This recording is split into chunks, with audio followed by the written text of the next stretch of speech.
On continue avec le second volet des adresses insolites en France qui sont dénichées par Marie-Dominique Perrin, vous allez voir. Alors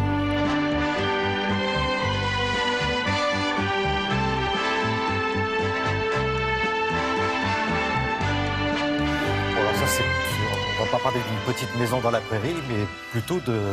Oh, c'est pas très loin, c'est du côté de Chartres. Oui, c'est en Beauce. On va faire le second volet de l'art et les paysans. On va poursuivre un petit peu. Toi, c'était la Camargue. Moi, ça va être la Beauce. Parce que le CONPA, qui est le Conservatoire de l'agriculture, a été entièrement rénové, recomposé. Et son emblème, cette année, c'est un tracteur grandeur nature, tout en petites briques avec lesquelles on joue, des briques venues du Danemark. Vous voyez, grandeur nature. Et c'est un petit peu le point de départ de s'intéresser au devenir de l'agriculture en France. Vous savez qu'en 2050, le défi va être de nourrir 9 milliards d'habitants tout en respectant la planète. Ça ne va pas être simple. Et il faut savoir qu'en France, en un siècle, on est passé de 50% de paysans à 2%. Donc, vous imaginez le défi. Alors, il y a le Conservatoire de l'agriculture, donc, qui nous propose, c'est à la fois ludique et artistique, de s'interroger sur l'avenir des paysans. C'est vrai qu'ils ne sont pas toujours bien compris, mais ils sculptent nos paysages de vacances, ils sculptent nos campagnes.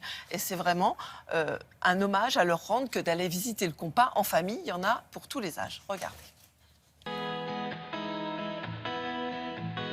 C'est la Beauce, avec ses grands champs qui poussent l'horizon à l'infini. Même si les temps ont changé, que les paysans y cultivent presque autant d'éoliennes que de blé, que leur labeur s'est mécanisé, le rythme des saisons reste immuable. Et comme un phare sur la plaine, les flèches de la cathédrale. À Chartres, on vient pour elle, et aussi pour le CONPA et la douzaine de tracteurs qui paradent sous sa nef de gala. Pour sa réouverture, le Conservatoire de l'agriculture s'est offert un beau jouet, tout en briques, à l'exception du châssis et des roues, qui a dû procurer quelques belles heures de jeu à ses ingénieurs.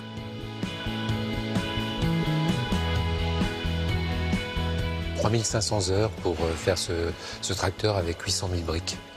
Nous avons beaucoup labouré parce que beaucoup travaillé ces derniers mois. À propos de labour, un artiste s'est imposé. Il y a un artiste qui s'appelle Didier Marcel qui a fait une énorme sculpture de labour qui va venir rejoindre les collections et c'est une pièce tout à fait exceptionnelle. Avec la réouverture du musée, le discours a évolué. Entre la fin de la Deuxième Guerre mondiale, où encore 50% de la population active est une population agricole, et puis aujourd'hui, où c'est 2%, Michel Serres, le philosophe, dit c'est la plus grande révolution depuis le néolithique. Et puis, surtout, comment on va faire pour nourrir demain 9 milliards d'hommes sur la planète. Et ça, c'est un vrai défi qui est lancé à l'agriculture d'aujourd'hui et de demain. En 1957, pour nous, ça a été le tournant, dernière moisson avec les chevaux. Les moutons sont partis un peu après, mais dernière activité avec les chevaux. C'est sûr, elle n'est pas toute jeune, la première moissonneuse. Interactif, ludique et pédagogique, le CONPA s'est doté d'un cabinet de curiosités de 80 mètres de long, où s'entrechoquent les époques. Ce cabinet de curiosité associe des pièces extrêmement différentes. Des artistes qui nous questionnent un peu différemment sur le monde rural, sur ses évolutions. Des pièces d'art et de tradition populaire, mais aussi beaucoup d'éléments qui appartiennent à des collections privées, collections de jouets.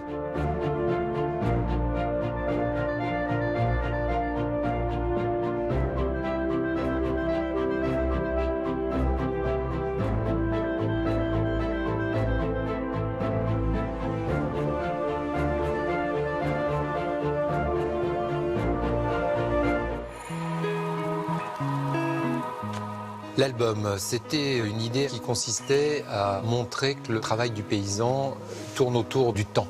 Le temps qui fait, mais aussi le temps qui passe. Et donc c'est 365 jours vraiment filmés minute par minute. L'artiste qui s'appelle Bruno Badiche a installé sa caméra en se posant une seule question, qui est l'évolution de l'image du paysan. Je m'appelle Arsène et je me démène. Vas-y man, remplis la peine. Hier, il était laboureur, avant-hier, il était cultivateur, ensuite, il est devenu exploitant agricole. Et aujourd'hui, on revient à ce terme de paysan, c'est-à-dire celui qui habite et qui fait le pays.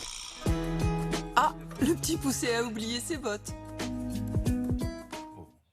Super, ça nous permet de les saluer, toutes celles et tous ceux qui nous Et regardent le ce matin. paysan, c'est vraiment le terme noble.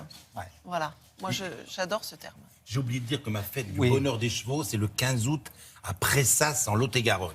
Et que le préfet et le président du conseil général feraient bien d'y aller. Eh bien voilà qui est dit. Merci C'est le beaucoup. prolongement de ça. Eh bien,